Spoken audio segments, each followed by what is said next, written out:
இப்போ பாஞ்சராத்திர ஆகமத்துல தீட்சை எடுத்துட்டா யார் வேணுமோ பாஞ்சராத்திர ஆகமத்தை கத்துக்கலாம் அப்படின்னு சொல்லியிருந்தேன் இல்லையா? இப்போ வைகானச ஆகமத்துல இதை போல தீட்சை முறைகள் ஏதாவது இருக்கா? வைகானசத்தை பொறுத்த வரைக்கும் அடிக்கடி நாங்கள்லாம் சொல்றது உண்டு. அது சாதாரணமாக இருக்கக்கூடியதான சாஸ்திரங்கள் போன்று அனைவரும் கற்றுக்கொள்ள முடியாது. வைகானசத்தை கற்றுக்கொள்ள வேண்டுமென்றால் அந்த வைகானச பரம்பரையிலே அவர்கள் பிறக்க வேண்டும். பிறந்தால்தான் அவர்கள் இந்த வைகானசர்கள் என்று கருதப்படுவார்கள். திடீரென்று வேற ஆபஸ்தம்ப சூத்திரத்தில் இருப்பவர்கள் வைகானச சூத்திரத்தை பின்பற்ற முடியாது. அந்த தொன்று தொற்று பரம்பரையாக வரக்கூடியவர்கள் தான் வைகானசர்கள். அதனால் அவர் சொல்லும் பொழுதே சூத்திரத்தில் கூறுகின்றார், விகனசரானவர் ஆஜாதகாது பிராமணாது ஜாத மாத்ரோ மாத்ரஹா அப்படின்னு சொல்லி இந்த பிராமணனிலிருந்து தனிப்பட்டு பிரிந்து வந்த அந்த வைகானசத்தை பின்பற்றக்கூடியதான அந்த புருஷனுக்கும் பொண்ணுக்கும் பிறந்தவர்கள்தான் வைகானசர்கள் என்று கூறியிருப்பதால் மற்ற சூத்திரத்தை பின்பற்றக்கூடியவர்கள் வைகானசர்களாக கருதப்பட மாட்டார்கள். ஆதலால் பாஞ்சராத்திரத்து தீட்சை பெற்று பூஜை முறைகளை அவர்கள் மேற்கொள்வது போல் வைகானசத்தில் மேற்கொள்ள முடியாது. ஏனெனில் வைகானசத்தில் அவர்கள் பிறந்தால்தான் அவர்கள் வைகானசர்கள் என்று கருதப்படுவார்கள். இவர்களுக்கு கர்ப்ப வைஷ்ணவர்கள் என்று பெயர்.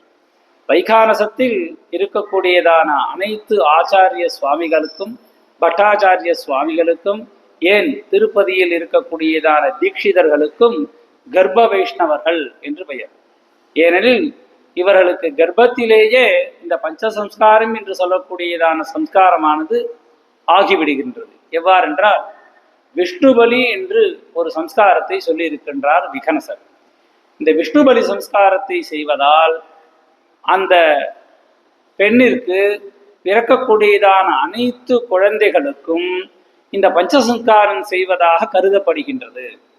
என்னவென்றால் விஷ்ணுபலி சம்ஸ்காரத்திலே அந்த சம்ஸ்காரம் 8வது மாசத்தில் பண்ண சொல்லுகின்றார் ஸ்ரீமத் விகனசர்.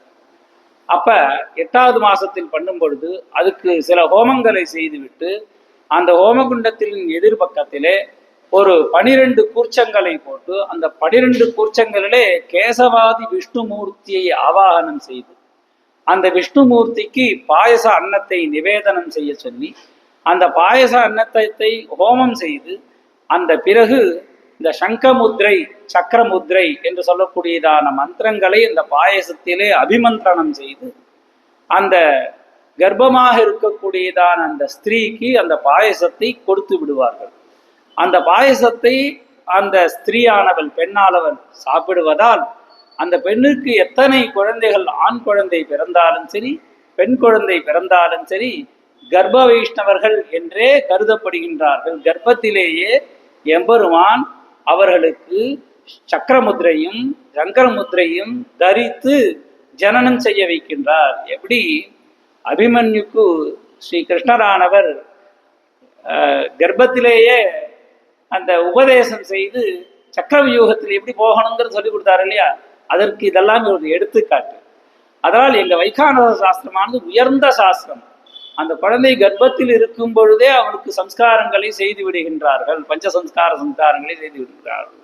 அதனால் வைகானசர்கள் எல்லாம் கர்ப்ப வைஷ்ணவர்கள், அவர்களெல்லாம் சிறந்தவர்கள். அப்படிப்பட்டவர்கள் தான் இந்த விகனசர் கூறியதான பகவத் சாஸ்திர முறையை தன்னுடைய பெரியோர்களிடம் வேத முறைப்படி கற்றுக்கொண்டு ஆலயங்களிலே திருவாராதனை செய்ய முடியுமே தவிர மற்றவர்கள் யாரும் இங்கு உள்ளே பிரவேசிக்க முடியாது. அதனால் வைகானசர்கள் தான் இந்த பூலோகத்திலே எம்பெருமானை அர்ச்சிக்க பிறந்தவர்கள். மற்றவர்கள் எல்லாம் வேறு முறைப்படி அர்ச்சிக்கலாமே தவிர இந்த உயர்ந்த வைகானச பகவத் சாஸ்திரத்தின்படி யாருமே அர்ச்சிக்க முடியாது.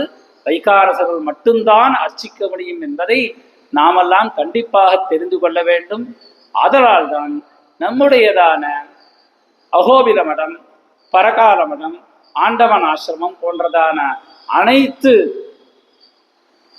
சுவாமிகளும் ஆச்சாரிய சுவாமிகளும் வைகானசத்தை இன்றளவிலும் மிகவும் உயர்வாகவே சொல்லிக்கொண்டு வைகானசம் என்றால் சிறந்தது என்று அனைவராலும் போற்றப்பட்டு வருகின்றது என்பதை நாம் அறிவோம்.